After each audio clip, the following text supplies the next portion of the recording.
அன்பின் பரலோக தகப்பனே, நல்ல நேரத்துக்காக நன்றி செலுத்துகிறேன். ஆவியானவரே, நான் இப்பொழுது கொடுக்க போகிற பாடல் செய்தி ஆண்டவரே ஆசீர்வதித்து தாங்க. மியூசிக் போட்டு தம்பியும் கூட நீங்கள் ஆசீர்வதிங்க. ஆவியானவரே, தொடக்கம் முதல் முடிவு வரை உடைய பிரசன்னம் இருக்கட்டும். வழி நடத்துங்க, பொறுப்படுத்துக்கோங்க. இயேசுவின் நாமத்தில் வேண்டுகிறேன் பிதாவே, ஆமேன். முதலாவதாக ஒரு பாடல்.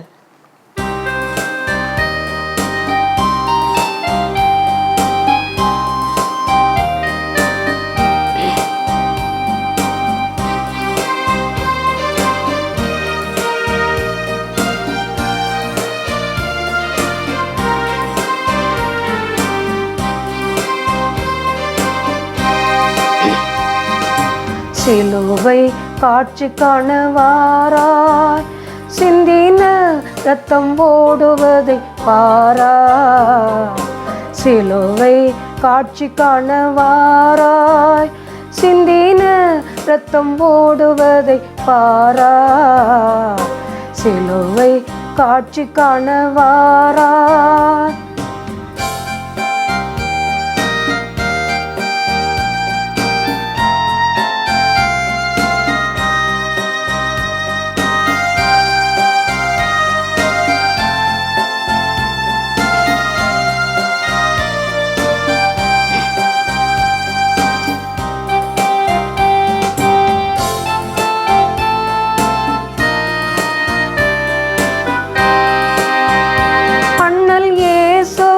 அதிபதியாக இன்று ஏற்றுக்குள் தள்ளிவிடாதே.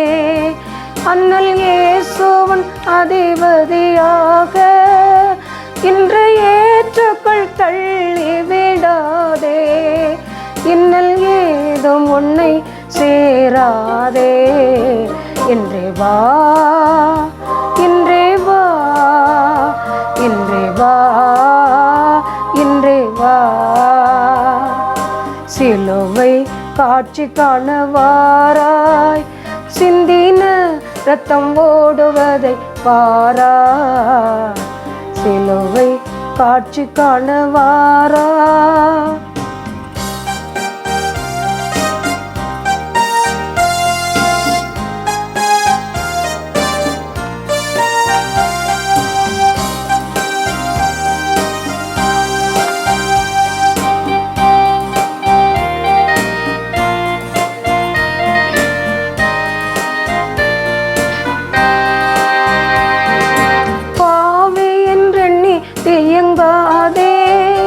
பரன் இயேசுவை தள்ளிவிடாதே.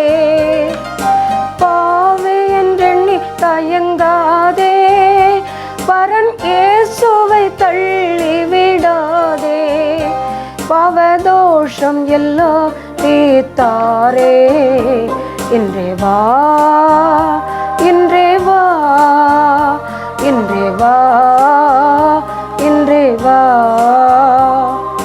சிலுவை காட்சி காணவாராய், சிந்தின ரத்தம் ஓடுவதை பாராய்.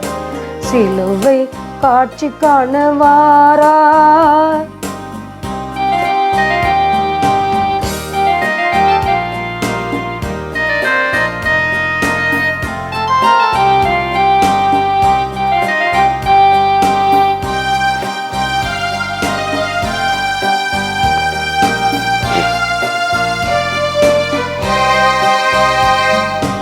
இன்று உன் ஜீவன் போனால் உன் நித்திய வாழ்வெங்கே கழிப்பாய். இன்று உன் ஜீவன் போனால் உன் நித்திய வாழ்வெங்கே கழிப்பாய். இதயம் திறந்தே ஏற்றுக்கொள்வாய். இன்றே வா, இன்றே வா, இன்றே வா, இன்றே வா. சிலுவை காட்சி காணவாராய், சிந்தின ரத்தம் ஓடுவதை பாராய். சிலுவை காட்சி காணவாராய்.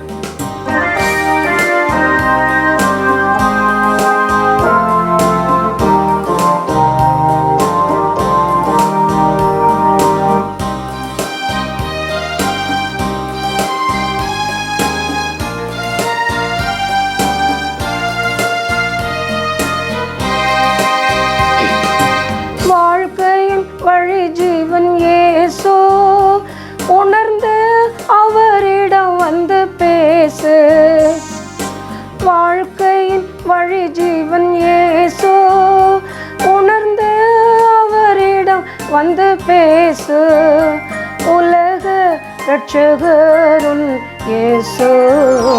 இன்றே வா, இன்றே வா, இன்றே வா, இன்றே வா. சிலுவை காட்சி காணவாரா, சிந்தின ரத்தம் ஓடுவதை பாரா. சிலுவை காட்சி காணவாராய், சிந்தின ரத்தம் ஓடுவதை பாரா. சிலுவை காட்சி காணவாராய். ஆண்டவராகிய இயேசு கிறிஸ்து நாமத்தினால உங்கள் எல்லாருக்கும் என்னுடைய பணிவான வணக்கத்தை நான் தெரிவிச்சுக்கிறேன். இன்றைக்கி நான் கொடுக்க போகிற செய்தியின் தலைப்பு வந்து அன்னைக்கு சொன்னேன்ல, கர்த்தருக்கு அருவருப்பான காரியங்கள், அன்னைக்கு விட்ட மீதி வசனங்கள் இன்னைக்கு. அப்போது கர்த்தருக்கு அருவருப்பான காரியங்கள் என்னென்ன கவனிங்க. முதல்ல நீதிமொழிகள் 6:16. இதில் அவருக்கு அருவருப்பான காரியங்கள் 7 உண்டு. அதில் மேட்டிமையான கண்ணு. மேட்டிமையான கண்ணு அப்படின்னா என்னது? மேட்டிமை, கண் பார்வை உள்ளவங்க இருக்காங்கல்ல, அவங்க பார்வை வந்து வித்தியாசமாக இருக்கும். அதாவது சாதாரணமாக பார்க்குறது வேற, குருன்னு பார்ப்பாங்கன்னு சொல்லுவாங்கல்ல, அது வேற. அன்போடு பார்க்குறது வேற. அப்புறம் வந்து அடுத்தவங்கள அதாவது என்ன கடிக்கிற மாதிரி பார்க்காங்க, அடிக்கிற மாதிரி பார்ப்பாங்க. அப்படி அவங்களுடைய பார்வைகள் வித்தியாசமாக இருக்குது. அதே மாதிரி மேட்டிமையான ஒரு பார்வை, மேட்டிமையான பார்வை, கண்ணு அதான் பெருமையோடு பார்க்குறது. அதான் எப்படி அப்படின்னா, என்ன மிஞ்சி இந்த உலகத்தில் யாரும் இல்லை அப்படி. இந்த மந்திரிகள், பெரிய பெரிய ஆட்கள், பெரிய பெரிய கவுன்சிலர்கள், பெரிய பெரிய அந்த போஸ்டில் இருக்கவங்க, அவங்களுக்கெல்லாம் அந்த சிலருக்கு இருக்குது. சிலர் வந்து இதாக இருப்பாங்க, சிலருக்கு வந்து அப்படி ஒரு மேட்டிமையான ஒரு பார்வை இருக்குது. ஆண்டவர் சொல்கிறாங்க, அதெல்லாம் வந்து நான் அருவருக்கேன் அப்படின்னு சொல்கிறாங்க. அப்போது கண் எதுக்காக கொடுத்துருக்காங்க? நல்லா பார்க்குறதுக்கு, எல்லாருக்கும் உதவி செய்கிறதுக்கு, என்ன நல்லா பார்க்குறதுக்கு. புரியுதா? கனிவான பார்வை, பெருமையான பார்வை வேண்டாம். உலக மக்களே, உங்களையும் நான் பார்த்து சொல்கிறது என்னென்னா, நமக்கு பெருமையான பார்வை வேண்டாம். ஒரு மானு போல பார்க்காங்க அப்படின்னு சொல்லுவாங்க. என் குழந்தைங்க சின்ன பிள்ளையாக இருக்கும்போது நாங்கள் அந்த என்னையை கொண்டு விடுறதுக்கு வருவாங்க ஸ்கூலில். அப்போ சிலர் பார்த்து சொல்லுவாங்க, இந்த பிள்ளைகள் மானு போல பார்க்கு. அப்போ சின்ன பச்சை குழந்தைங்க பார்வை அப்படி தானே இருக்கும். அப்போது நம்ம பார்வை அப்படி தான் இருக்கணும், கள்ளம் கவடம் இல்லாத ஒரு பார்வையாக இருக்கணும். அதைத்தான் ஆண்டவர் வந்து விரும்புகிறாங்க. பொய் நாவு, என்ன பொய் நாவு நமக்கு வேண்டாம் அப்படின்னு ஆண்டவர் சொல்கிறாங்க. பொய் நாவை வந்து நம்ம அருவருக்கேன்னு சொல்கிறாங்க. ஏன்னா அந்த காலத்தில் அப்போஸ்தலர் காலத்தில் அந்த அப்போஸ்தலர் 5வது அதிகாரம் அனனியா சப்பீரால் வந்து பொய் சொல்லி அந்த ஸ்பாட்லேயே அழிஞ்சு போயிட்டாங்க. இப்போ வந்து அந்த உடனே நமக்கெல்லாம் தண்டனை இல்லை. ஆனால் கர்த்தர் வந்து பொய் நாவை அருவருக்கேன்னு சொல்கிறாங்க. அதையெல்லாம் பாவத்தோட பாவமாக கூட்டி இருக்கும். என்ன உடனே தண்டனை கிடைக்கலன்னு கவலைப்பட்டுறாதீங்க. அதனால் முடிஞ்ச வரைக்கும் நம்ம வந்து முடிஞ்ச வரைக்கும் பொய் சொல்ல வேண்டாம், தெரியுதா? அதனால் ஆண்டவர் வந்து பொய் நாவை அருவருக்காங்க. குற்றமற்றவர்களுடைய ரத்தம் சிந்தும் கை, குற்றமற்றவங்க ஒன்றும் தப்பே செய்யாதவங்களை போய் கொலை பண்ணுறாங்கல்ல, அது அருவருப்பு. அந்த கையை ஆண்டவர் வந்து என்ன செய்வாங்க? வெட்டி போட்டுருவாங்க. அப்படி செய்யக்கூடாது. குற்றம் இல்லாத நீதிமான போய் ஒருத்தன் கொலை செஞ்சான்னா அது ஆண்டவருக்கு அருவருப்பான காரியம். அப்படி செய்யக்கூடாது. துராலோசனை பிணைக்கும் இருதயம். துராலோசனைனா அவளை போய் கொண்டுட்டு வந்துரு, கொலை பண்ணிட்டு வந்துரு, அவளை வந்து என்ன அவளை நல்லா இது பண்ணாத, வைக்காத, நீ அங்கே போயிரு இங்கே போயிரு, தெரியாமல் ராத்திரி போய் அவங்க பொருளெல்லாம் திருட்டிட்டு வந்துரு, அப்படி இழுத்துட்டு வந்துரு, அப்படி ஆலோசனை சொல்கிறாங்களே, அது ஆலோசனை பிணைக்கும் இருதயம். பிரியமானவங்களே, நமக்கெல்லாம் அப்படிப்பட்ட ஒரு இருதயம் வேண்டாம். ஆண்டவர் வந்து அதெல்லாம் வந்து வெறுக்காங்க. தீங்கு செய்வதற்கு விரைந்தோடும் காலு தீங்கு செய்கிறதுக்கு, என்ன அடுத்தவன் பொருளை திருடுறது, அடுத்தவனை பிடிச்சி இழுத்துட்டு வர்றது, அடுத்தவனை போய் அடிக்கிறது, இதானே தீங்கு. போய் குடிக்கிறது, இதானே தீங்கு. இதுக்கு போகிறீங்கல்ல, விறுவிறுன்னு போகிறீங்கல்ல, உங்களுக்கு காலை ஆண்டவர் அழகான காலை கொடுத்துருக்காங்க. நீங்கள் பரிசுத்தமான வழியில் தான் நடக்கணும். அதான் தீங்கு செய்யாதீங்க. அது ஆண்டவருக்கு தீங்கு செய்யும் காலு அது பிடிக்காது, அருவருப்பு. பிரியமானவங்களே, நம்மளும் அப்படி தீங்கு செய்யக்கூடாது. நமக்கு ஆண்டவர் அழகான கால்களை கொடுத்துருக்காங்கல்ல, பரிசுத்தமான வழியில் நீங்கள் நடங்க. யாராவது தீங்கு செய்யுங்கன்னு சொன்னால் கூட நீங்கள் செய்யாதீங்க. அது ஆண்டவருக்கு அருவருப்பான காரியம். அடுத்தது அபத்தம் பேசும் பொய் சாட்சி. அந்த காலத்தில் பொய் சாட்சி சொன்னதுனால தான் அந்த யார் அந்த ஆகாப் ராஜாவும் ஏசபேலும் அழிஞ்சு போனாங்க, தெரியுமில்ல. நாபோத்துக்கு விரோதமாக 3 பொய் சாட்சிகளை கொண்டு நிறுத்தி அவனை கல்லெறிஞ்சு கொன்னாங்க. ஆனால் ஆகாப் ராஜாவும் ஏசபேல் நல்லா இருந்தாங்களா? கர்த்தருடைய சாபத்துக்கு உள்ளாங்கி அழிஞ்சாங்க. அது மாதிரி பிரியமானங்களே, ஒருவேளை உங்களையும் இந்த உலகத்தில் யாராவது பொய் சாட்சி சொல்லு, உனக்கு நான் ஒரு 5 லட்சம் தாரேன், 10 லட்சம் தாரேன், 10 லட்சம் தாரேன், அவள் தப்பு செய்யாதவளே போய் தப்பு செய்யாதவளை செஞ்சான்னு சொல்லி பொய் சாட்சி சொல்லுனாலும் நீங்கள் அதை என்ன செய்யாதீங்க, நம்பாதீங்க, போகாதீங்க. அப்படி போனீங்கன்னா கர்த்தருக்கு அருவருப்பு. இன்னும் ஒரு அருவருப்பு என்னென்னா, சகோதரர்களுக்குள்ள விரோதத்தை உண்டு பண்ணுறது. உங்கள் அண்ணன் தம்பிகளுக்குள்ள விரோதத்தை உண்டு பண்ணி அவங்களுக்குள்ள அடிப்படி ஏற்படுத்துது. அதெல்லாம் ஆண்டவருக்கு அருவருப்பான காரியம். அதெல்லாம் நம்ம செய்யக்கூடாது. அடுத்தது 7 நீங்கள் ஞாபகம் வச்சுக்கோங்க. லேவியராகமம் 20வது அதிகாரம் 12வது வசனம். ஒருவன் தன் மருமகளோட சயனித்தால் இருவரும் கொலை செய்யப்பட கடவர்கள். அருவருப்பான தாறுமாறு பண்ணினார்கள், அவர்கள் இரத்தப்பழி அவர்கள் மேல் இருக்கும். இதில் என்ன சொல்லப்பட்டிருக்குன்னா, லேவியராகமம் 20:12 ஒருவன் தன் மருமகளோட சயனித்தால். மருமகன் யாருன்னா தன்னுடைய மகனுக்கு பொண்ணு எடுக்காங்கல்ல, அதான் மருமகளை தன் மகளாக தான் நம்ம நினைக்கணும்.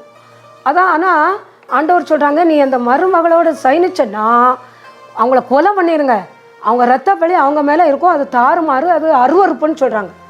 இந்த உலகத்தில் நடக்கா இல்லையா? எத்தனை இடத்துல நடக்கு அப்படி. எத்தனை இடத்துல தெரிஞ்சும் தெரியாமல் நடக்கு. ஒருத்தன் ஒரு தாய் தகப்பனுக்கு ஒரு மகன், அவன் கல்யாணம் பண்ணியாச்சு. கல்யாணம் பண்ணி மருமகன் மட்டும்தான் வீட்டில் இருக்கா. இவன் வெளியூருக்கு வேலை செய்ய போயிட்டான். தன்னுடைய மனைவியை நம்பி விட்டுட்டு போயிட்டான். அப்படி கொஞ்ச நாள் பார்த்தா கடைசியில் இந்த மாமாவுக்கும் அவங்க அந்த மருமகளுக்கும் என்ன தொடர்பு வந்துட்டு. அதாவது ஒரு நாள் அவங்க தவறான காரியம் நடந்துட்டு இருக்கும்போது திடீர்னு அவன் வெளியூர் போனவன் திடீர்னு ஏதோ எடுக்கிறதுக்கு திரும்பிட்டான். பார்த்த உடனே அவனுக்கு ஷாக் ஆகிட்டு போயிட்டான். அன்னைக்கு மறுநாள் நான் வயலுக்கு போகிறேன்ப்பா அப்படின்னு சொல்லிட்டு போயிருக்கான். கடைசியில் வயலுக்கு போயிருக்கான். அவன் அப்பாவும் வந்திருக்காரு வயலுக்கு. வந்தோடனே அவங்க அப்பாட்ட சொல்லியிருக்கான், உனக்கு எவ்வளோ ஒரு துணிச்சல் திமிரு இருந்தால் நீ ஏன் மனைவியை பொண்டாட்டி கூட நீ என்ன செய்வ, தப்பாக நடப்ப அப்படின்னு சொல்லிட்டு கையிலேருந்து அந்த மண்வெட்டியை வச்சு கொலை பண்ணிட்டான். அது மட்டும் இல்லை, இதை கேள்விப்பட்டு அவளும் எம்மாடி இனிமேல் நம்ம புருஷன் நம்மளே கொலை பண்ணிடுவான்னு சொல்லி அவள் தற்கொலை பண்ணிட்டான். பார்த்தீங்களா? இவ்வளோ ஒரு அருவருப்பான காரியங்கள் செஞ்சதுனால எவ்வளோ ஒரு அழிவு. பார்த்தீங்களா? இது நமக்கு தேவையா பிரியமானவங்களே? ஆண்டவர் சொல்கிறாங்க, மருமகளை மகளாக நினைக்கணும், அதே மாதிரி மருமகனை மகனாக நினைக்கணும் அப்படின்னு தான் வேதத்தில் சொல்லப்பட்டிருக்கு. என்ன இன்னும் ஒரு இடத்துல என்ன சொல்லப்பட்டிருக்கு தெரியுமா? தன் மாமியோட சயனிக்கிறவன் கொல்லப்படுவான் அப்படின்னு அருவருப்பா. அதுவும் அருவருப்பான காரியம்னு சொல்லப்பட்டிருக்கு. அது உபாகமத்தில், புரியுதா? அதுவும் ஆண்டவர் உபாகமத்தில் சொல்லியிருக்காங்க, புரியுதா? இதெல்லாம் ரொம்ப பொல்லாப்பு. அதுக்கடுத்து அவங்க இரத்தப்பழி அவங்க மேலே இருக்கும். அதனால் இப்படிப்பட்ட ஒரு காரியங்கள் பிரியமானவர்களே, இந்த உலகத்தில் ஒருவேளை உங்களுக்கு அப்படி ஒரு தனிமையான ஒரு சூழ்நிலை கிடைச்சா கூட அப்படி ஒரு தாறுமாறான அருவருப்பான காரியத்தில் நம்ம ஈடுபட வேண்டாம் பிரியமானவர்களே. மாம்ச இச்சை தேவனுக்கு விரோதமான பகை. சந்தர்ப்பம் கிடைச்சாலும் நீங்கள் வெளியே ஓடி போயிருங்க. அன்னைக்கு யோசேப்புக்கு சந்தர்ப்பம் கிடைச்சதில்ல. போத்திவார் மனைவி சொன்னால, நீ வா, நீ சந்தோஷமா நம்ம இருப்போம் வா அப்படின்னு கூப்பிட்டாலும் அவன் என்ன சொன்னான்? நான் தேவனுக்கு விரோதமாய் பாவம் செய்வது எப்படி? தேவனுக்கு நீ பயப்படுறது இல்லையா அப்படின்னு கேட்டான்ல. அதே சிந்தை நமக்கு இருக்கணும்.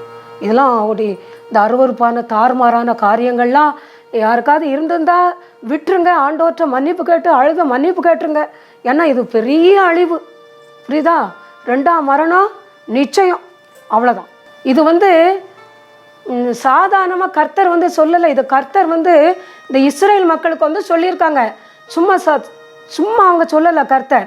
அங்கே ஏத்தியர், எபூசியர், எமோசியர், அப்புறம் அமோனியர், மோவாபியர் நிறைய பேர் இருந்தாங்கல்ல, கானானியர், எல்லாரும் அவங்களாம் அப்படி தான் இருந்திருக்காங்க. அதனால் அப்படிப்பட்ட காரியத்தை அவங்க அழிஞ்சு போயிட்டாங்க. நீ அப்படிப்பட்ட அருவருப்பான காரியத்தை செஞ்சேன்னா அழிஞ்சிருவீங்கன்னு சொல்லியிருக்காங்க. அதே மாதிரி இந்த உலகத்தில் அப்படி நீங்கள் யாராவது இருந்தீங்கன்னா அதை விட்டுருங்க. நமக்கு அழிவு நிச்சயம், அவ்வளோதான் நான் சொல்ல முடியும். அடுத்தது லேவியராகமம் 20:13.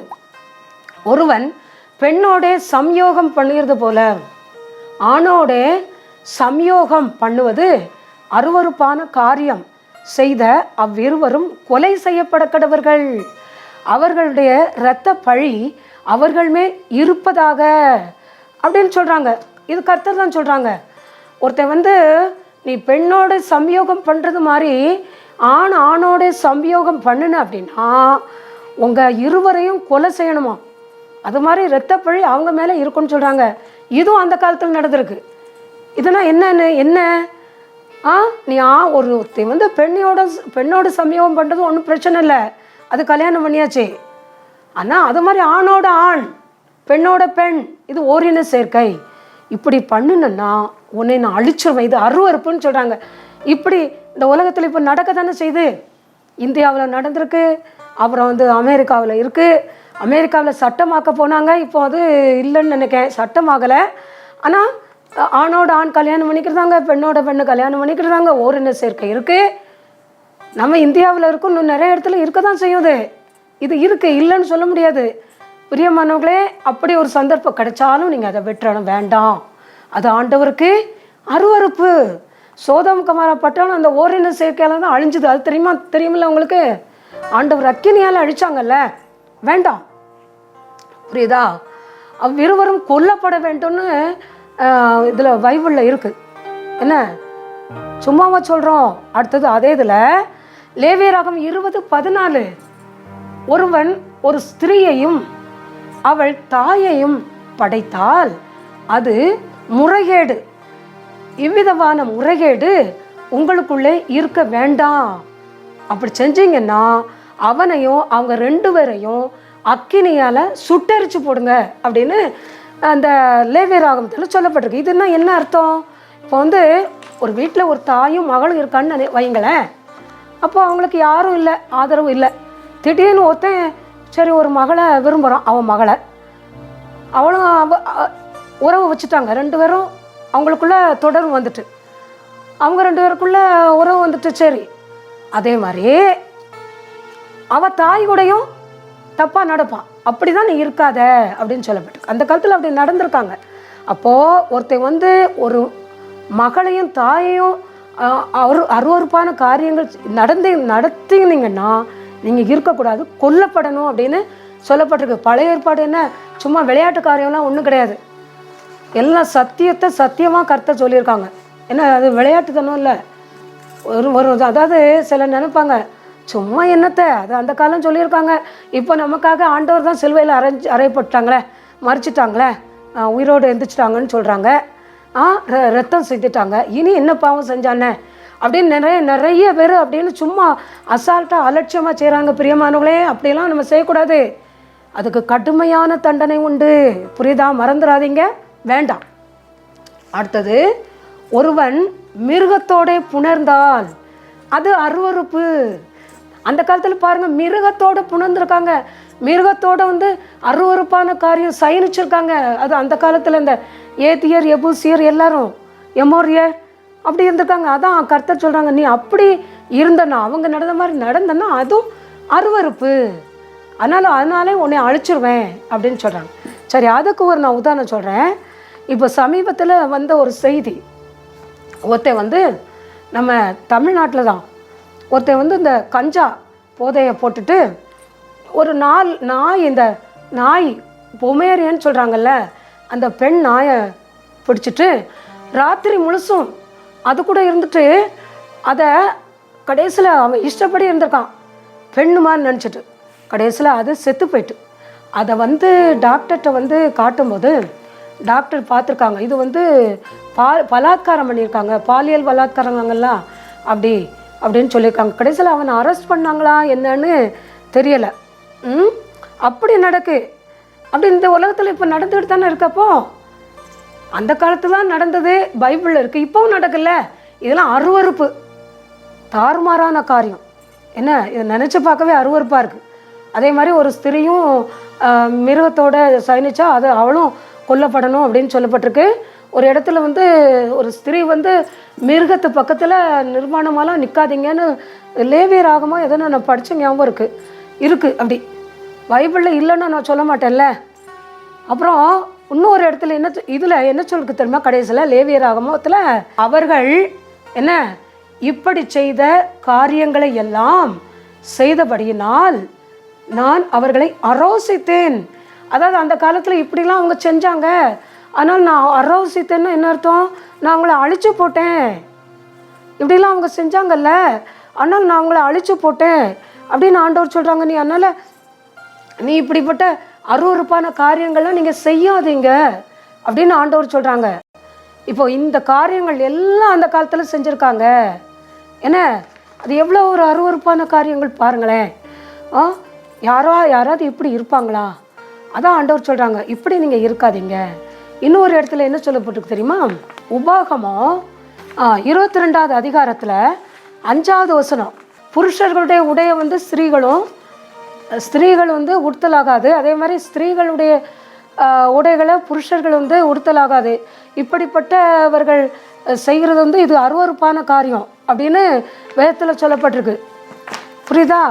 அப்போது அதே ஆண்டவர் சொல்லியிருக்காங்க பாருங்கள். இந்த பாருங்கள், இதில் உபாகமம் 22:5, புருஷர்கள் உடைகளை ஸ்திரீகள் உடுத்தலாகாது, ஸ்திரீகளின் உடைகளை புருஷர்கள் தரிக்கலாகாது, அப்படி செய்கிறவர்கள் என எல்லாரும் தேவனாகிய கர்த்தருக்கு அருவருப்பானவர்கள் அப்படின்னு போட்டிருக்கு. அப்போது புருஷனுடைய உடையை ஸ்திரீகள் உடுத்துறாங்கல்ல, அவங்க ஷர்ட்டெல்லாம் ஷர்ட்டை போட்டுக்கிறாங்க. அப்புறம் பேண்ட்டு, ஜீன்ஸ் பேண்ட்டுன்னு வருது, அதை போடுறாங்க. ஆனால் பெண்களுடைய உடையை ஆண்கள் அணிகிறாங்களா என்னன்னுங்கிறது எனக்கு தெரியல. ஒருவேளை வட இந்தியாவில் மேல்நாடுகள்லாம் ஒருவேளை அணிவாங்களோ என்னமோ. ஆனால் இதெல்லாம் ஆண்டவருக்கு அருவருப்பு, நம் தேவனாகிய கர்த்தருக்கு அருவருப்புன்னு பழைய ஏற்பாட்டில் சொல்லப்பட்டிருக்கு. இதெல்லாம் வேண்டாம், அப்படிப்பட்ட உடைகள் நம்ம தரிக்க வேண்டாம். ஒருவேளை நாடகம் நடிக்கும் போதெல்லாம் நாங்கள் ஸ்கூலில் நாடகம் நடிக்கும் போதெல்லாம் 7th அப்படிலாம் படிக்கும்போது எனக்கெலாம் அந்த இதில் ஒரு எஸ்தர் அப்படின்னு ஒரு கதை எடுத்திருந்தாங்க. அதில் மொர்தேகாயா என்னைய வச்சுருந்தாங்க, நான் ஆண்கள் உடைய எனக்கு அணிஞ்சிருந்தாங்க. அதே மாதிரி ஆண்களுக்கும் பெண்கள் உடைய அணிகிறாங்க, நாடகத்திலலாம் அணிகிறாங்க. ஆனால் இதில் என்ன சொல்லப்பட்டிருக்குன்னா, இது நமக்கு தெரியாதுல்ல. ஆனால் ஆண்டவர் சொல்கிறாங்க, நீ ஸ்திரீ உடைய என்ன செய்யக்கூடாது, ஆண்கள் அணியக்கூடாது, ஆண்கள் உடைய ஸ்திரீகள் அணியக்கூடாது, இது கர்த்தருக்கு அருவருப்பான காரியம் அப்படின்னு ஆண்டவர் சொல்கிறாங்க. இப்படிப்பட்ட அருவருப்பான காரியங்கள்லாம் அந்த காலத்தில் இருந்திருக்கு. ஆனால் அவங்க தான் அந்த ஏத்தியர் எபோசியர் அவங்க தான் அந்த காரியத்தெல்லாம் கடைப்பிடிச்சாங்க. அப்படின்னா என்ன, இவங்களும் இஸ்ரேல் மக்களும் அவங்க சொன்ன காரியத்தை அவங்க கடைப்பிடிக்கலை, கர்த்தர் சொன்னதுக்கு அவங்க கீழ்ப்படியலை, அவங்க செஞ்ச எல்லாத்தையும் செஞ்சாங்க. என்ன, அவங்க அந்த காலத்தில் அந்த புறஜாதி மக்கள் எப்படிலாம் இருந்தாங்களோ அதையெல்லாம் இஸ்ரேல் மக்கள் செஞ்சாங்க. அதனால தான் கர்த்தர் இஸ்ரேல் மக்களை அழிச்சு போட்டாங்க. தெரியுதா? நிறைய காரியங்கள் தேவனுக்கு இஷ்டம் இல்லாத அருவருப்பான காரியங்கள்லாம் செஞ்சாங்க. அதனால் கர்த்தர் அவர்களை அழிச்சு போட்டாங்க. இன்னும் உபாகமத்தில் 27வது அதிகாரத்தில் சொல்லப்பட்டிருக்கு. எப்படின்னா, உன் தாயையும் உன்னை பெற்ற தாயையும் உன்னை பெற்ற தகப்பனையும் நீ தூஷிக்கலாகாது. அது அருவருப்பு, அதுவும் ஆண்டவருக்கு அருவருப்பு தான். எத்தனை பேர் இப்போ பாருங்கள், தாய் தகப்பனை நீ அப்படி போயிடுவ, இப்படி போயிடுவ, நீ நாசமாக போயிடுவ, நீ இருக்க மாட்டா, நீ உட்பட மாட்டேன்னு எத்தனை பேர் சபிக்காங்க. நீங்கள் அப்படி சபிக்கீங்களா? உங்களை பெற்ற தாயும் தகப்பனையும் சபிக்காதீங்க. 10 மாதம் சுமந்து எப்படி உங்களை பெற்று வளர்த்து ஆளாக்கி விட்டுருக்காங்க, அப்படி சபிக்கலாமா? ஆண்டவர் சொல்கிறாங்க அது கர்த்தருக்கு அருவருப்பான காரியம்னு சொல்கிறாங்க. என்ன, என் பையன் மூத்த பையன் நல்ல வேலையில் இருந்து நல்ல சம்பளம் வாங்கி நல்லா தான் இருக்கான். ஆனால் ஒரு வார்த்தை கூட என்னை நீ அப்படின்னு சொல்ல மாட்டான். நீங்கள் யாரும் சொல்லிக் கொடுக்கல அவனுக்கு. என்னை அவ்வளோ ஒரு மரியாதை அவனுக்கு கொடுப்பான். ஜவுளி கடைக்கு போனால் நான் ஒரு சேரீயை பிடிச்சிட்டு இது வேணும் அப்படின்னு கேட்டால் எடுத்து கொடுத்துருவான். அதனால் அது எவ்வளோ விலை இருந்தாலும் பரவாயில்ல எடுத்து கொடுத்தோம். நான் அவன் கேட்க மாட்டேன், மனசில் வச்சுக்கிடுவேன், வேணுனாலும் கேட்குறது கிடையாது. அப்படி எல்லாரும் தாய் தகப்பனை மதிக்கணும். பையன் அப்படி ஒரு கீழ்ப்படிதல். என்ன அந்த வெளிநாட்டுக்கு தான் போயிட்டானே தவிர மற்றபடி நான் ரொம்ப கீழ்ப்படிவான். நான் எனக்கு ரொம்ப மனசு சங்கடமாக தான் இருக்கும் என் பையன் பக்கத்தில் இல்லையேன்னு சொல்லி. ஆனால் நீங்களும் என்ன செய்யணும், உங்களுடைய என் பையன் மாதிரி என் பொண்ணும் நல்லா இருப்பா, அது மாதிரி நீங்களும் என்ன செய்யணும், உங்கள் தாய் தகப்பனை தூஷிக்கக்கூடாது. அது கர்த்தருக்கு அருவருப்பான காரியம். அதே மாதிரி என்ன சொல்லப்பட்டிருக்கு தெரியுமா? இன்னொரு இடத்துல உன் சகோதரி இடத்துல உன் அப்பா அண்ணன் தம்பி சொல்கிறாங்கல்ல, சகோதரி சகோதரன் அவங்க 2 பேரும் நீங்கள் அருவருப்பா ஒருத்தருக்கு ஒருத்தர் சயனிச்சிங்கன்னா அது கர்த்தருக்கு அருவருப்பான காரியம். அப்படிப்பட்டவங்களாம் சபிக்கப்பட்டவர்கள் அப்படின்னு சொல்லப்பட்டிருக்கு. என்ன, தாய் தகப்பனை தூஷிக்கிறது கர்த்தருக்கு அருவருப்பு. சபிக்கப்பட்டவங்க சகோதரனோட சகோதரியோட சகோதரன் இப்படிலாம் அருவருப்பான காரியங்கள் சயனிச்சிங்கன்னா அது கர்த்தருக்கு அருவருப்பு. அவங்களாம் சபிக்கப்பட்டவர்கள். அதே மாதிரி தான் உபாகமம் 27 தான் இதுவும் சொல்லப்பட்டிருக்கு. மாமியோடு சயனிக்கிறவன் சபிக்கப்பட்டவன், கர்த்தருக்கு அருவருப்பானவன். என்ன, இதில் 10 காரியம் சொல்லியிருக்கு தெரியுதா? அப்போது நான் இதில் உங்களுக்கு 10 சொல்லலை, கொஞ்சம் தான் சொல்லியிருக்கேன். ஆனால் என்ன செய்யணும், இப்படிலாம் ஆண்டவர் சொன்னதை நம்ம கடைபிடிக்கணும். அதே மாதிரி அடுத்தவங்களுடைய பொழிக்கல்லை ஒற்றுகிறவன், அடுத்தவங்க இப்போ பொழிக்கல் ஊனியிருக்காங்கல்லம்மா, அதை எடுத்து தள்ளி கொண்டு கொஞ்சம் முன்னால் இவங்க எதோ ஊனுவாங்கல்ல, அது அப்படிலாம் செய்யக்கூடாது. அவங்க இடத்த பிடிச்சிக்கிடுவாங்கல்ல, அது கர்த்தருக்கு அருவருப்புன்னு சொல்லப்பட்டிருக்கு. அதனால் இப்படிப்பட்ட காரியங்கள்லாம் நம்ம செய்ய வேண்டாம். இப்படிப்பட்ட அருவருப்பான காரியங்கள் நம்ம செய்ய வேண்டாம். அடுத்தவங்க நிலத்துக்கு நம்ம ஆசைப்பட வேண்டாம். அவங்க பொழிக்கல்ல ஊன்னாங்கன்னா அவங்க ஊனிட்டு போட்டும் அதை பிடுங்கி எறியாதீங்க. அது கர்த்தருக்கு அருவருப்பு. உங்கள் தாய் தகப்பனை தூஷிக்காதீங்க, அது கர்த்தருக்கு அருவருப்பு. ஒரே வீட்டில் சகோதரன் சகோதரி கூட அசிங்கமாக சயனிக்காதீங்க, அது கர்த்தருக்கு அருவருப்பு. ஒரு ஊழியக்காரங்க சொன்னாங்க அன்னைக்கு, ஒரு ஊழியக்காரங்க என்கிட்ட ஜோமண்ண அவங்ககிட்ட ஜோமண்ண போனாங்களாம் அவங்க சகோதரி. அப்போது ஐயா எனக்கு ஜோமண்ணுங்க, இவன் கன்சீவாக இருந்திருக்கா, ஏன் அப்படின்னு கேட்டால் உங்கள் மாப்பிள்ளை எங்கன்னு கேட்கும்போது அவன் வரமாட்டான் அப்படின்னு சொல்லிட்டு காரணம் என் அண்ணன் தான் இப்படி பண்ணிட்டான் அப்படின்னு சொன்னான். அப்போ அது எவ்வளோ ஒரு அருவருப்பு. அப்போது அந்த காலத்தில் செஞ்ச அந்த அருவருப்பு இப்பவும் நடக்கல. என்ன, பைபிளில் சொன்னது ஒன்றும் அழிஞ்சு போகல, எல்லா வசனமும் அப்படியே நடக்கு. நம்மளாம் இப்படிப்பட்ட ஒரு அருவருப்பான காரியத்துக்கெல்லாம் நீங்களாக்கி இருக்கணும், புரியுதா? தாய் தப்பனை மதிக்கணும், சகோதரன் சகோதரிகளை மதிக்கணும். என்ன, மாமி என்ன செய்யணும், மகனா பாவிக்கணும். அதே மாதிரி மருமகளா அவன் மாமன் மகளா பாவிக்கணும். இப்படி இருந்தால் தான் நம்ம ஆண்டவருக்கு பிரியமாக ஜீவிக்க முடியும். தேவன் தாமே இந்த வசனத்தை ஆசீர்வதிப்பாராக. ஜெபம். இரக்கம் நிறைந்த அன்பின் பரலோக தகப்பனே, நல்ல நேரத்துக்காக நன்றி செலுத்துகிறேன். ஆவியானவரே, அப்பா நீங்கள் நல்ல காரியங்களை சொன்னீங்க. உங்களுக்கு அருவருப்பான காரியங்களை நாங்கள் பின்பற்றக்கூடாதுன்னு சொன்னீங்க. நாங்கள் அதன்படி நடக்கணும் ஐயா. எப்படிப்பட்ட ஒரு சூழ்நிலை வந்தாலும் அப்படிப்பட்ட நீங்கள் சொன்ன எந்த அருவருப்பான காரியங்களையும் நாங்கள் விழுந்துடக்கூடாது ராஜா. ஆண்டவரே, நீங்கள் இன்னும் உயிரோடு இருக்கீங்க. ஆண்டவரே எசப்பா, நீங்கள் இன்னும் உயிரோடு இருக்கீங்க. கர்த்தாவே, நீங்கள் உயிரோடு இருக்கீங்க. உங்களுக்கு நிகரான ஒரு ஒப்பான ஒருத்தரும் இல்லை ராஜா. எல்லாவற்றையும் நீங்கள் பார்த்து கொண்டு காண்கிற தேவன் ஐயா, அதற்காக நன்றி சொல்கிறேன். இந்த தொலைக்காட்சியை பார்த்து கொண்டிருக்கிற ஒவ்வொரு மக்களையும் ஆசீர்வதிங்க. இந்த தொலைக்காட்சிக்கு தேவையான எல்லா பொருளாதார உதவிகளும் அவங்களுக்கு கிடைக்க கிருபை செய்யுங்க அப்பா. இந்த தொலைக்காட்சியை பார்த்து கொண்டிருக்கிற மக்கள் என்ன நோயால் பாதிக்கப்பட்டிருக்காங்களோ, கை வலி, கழுத்து வலி, மூட்டு வலி, ப்ரெஷர், சுகர், நரம்பு வலி, cancer, blood cancer, breast cancer, brain cancer, liver cancer, lungs cancer, கிட்னியில் இருக்கக்கூடிய கேன்சர், கர்ப்பப்பையில் இருக்கக்கூடிய கேன்சர், கணையத்தில் இருக்கக்கூடிய கேன்சர், ஆண்டவரே இன்னும் எல்லா கேன்சர்லேருந்து விடுதலையை கொடுங்க. மர்ம காய்ச்சல், மர்ம நோயிலேருந்து விடுதலையை கொடுங்க. பக்கவாதம் உட்பட பல நோய்களால் படுக்கையில் இருக்கக்கூடிய மக்கள் படுக்கை மாற்றி போடுங்க. ஆவியானவரே, படித்து வேலை இல்லாத மக்களுக்கு வேலை கிடைக்கட்டும். திருமணம் நடக்காதவங்களுக்கு திருமண காரியங்களை நடத்தி கொடுங்க. குழந்தை இல்லாதவங்களுக்கு குழந்தையை கொடுங்க. பிரசவத்துக்காக காத்திருக்கக்கூடிய மக்களுக்கு ஏற்ற விலையிலே நார்மலான பிரசவத்தை கொடுங்க. ஐயோ, நான் எவ்வளவு கடன் பாரத்தால் நான் தவிக்கேன்னு சொல்கிறாங்களே, அந்த மக்களுக்கு கடன் பாரத்திலேருந்து விடுதலையை கொடுங்க. ஐயோ, கடன் பாரத்தால் அன்னைக்கு ஒரே குடும்பத்தை சேர்ந்த 4 பேர் தற்கொலை பண்ணிட்டாங்களே, அதை பார்க்கும்போது எங்களுக்கு அப்படியே ஷாக் ஆகுதே அப்பா. ஆண்டவரே, அந்த கடன் பாரத்தில் யாரும் விழுந்துடக்கூடாது ராஜா. அவங்க உங்களை தேடட்டும். நீங்கள் உயிரோடு இருக்கீங்க, எவ்வளவு கடனால் நீங்கள் அடைச்சிருவீங்க ஐயா. உங்களை தேடணும், தற்கொலைக்கு நேரம் போகக்கூடாது. ஆண்டவரே, அப்படிப்பட்ட கிருபையை கொடுங்க ஐயா. 820 கோடி மக்களும் எங்கள் அப்பாவுக்கு தான் சொந்தம் ஐயா. தேர்கள் சிலைகள் விக்கிரங்கள் வேண்டாம் ஐயா. சாத்தானின் கிரியைகள் வேண்டாம் ஐயா. இயேசுவின் ரத்தம் எல்லா மக்கள் மேலேயும் தெளிக்கப்படட்டும் ஐயா. ஆண்டவரே, எல்லா மக்களும் ரட்சிக்கப்படட்டும். ஏழைகள், விதவைகள், அனாதைங்க, ஒடுக்கப்பட்டவங்க, கணவனால் கைவிடப்பட்டவங்க, திக்கற்றவங்க, சிறைச்சாலையில் வாழும் மக்கள், சின்னவங்க, பெரியவங்க, வாலிபங்க, வயசானவங்க எல்லாரும் ரட்சிக்கப்படட்டும். இந்தியா, இலங்கை, அமெரிக்கா, ரஷ்யா, சைனா உட்பட உலக நாடுகளில் எழுப்புதல் வரட்டும். எழுப்புதலின் அக்கினியை போட வந்தேன், அது இப்போதே பற்றி எரியட்டும்னு சொன்னீங்களே. ஆர்சி மக்கள் மத்தியில் சிஎஸ்ஐ சபை உட்பட எல்லா சபைகளிலும் எழுப்புதல் வரட்டும். பிரஜாதி மக்கள் மத்தியில் எழுப்புதல் வரட்டும். ஆவியானவரே, நீங்கள் ஒவ்வொருவரையும் ஆண்டவரே எந்த ஒரு ஆபத்துகளுக்கும் மோச நாசங்களுக்கும் விலக்கி பாதுகாத்துக் கொள்ளுங்க. ஒவ்வொருவரும் வீட்டை சுற்றிலும் தூதர்களின் பட்டாளம் இருக்கட்டும். எங்களுக்கு நீங்கள் அக்கினி முதலாக இருங்க, எங்களுக்கு இரத்த கோட்டையாக இருங்க அப்பா.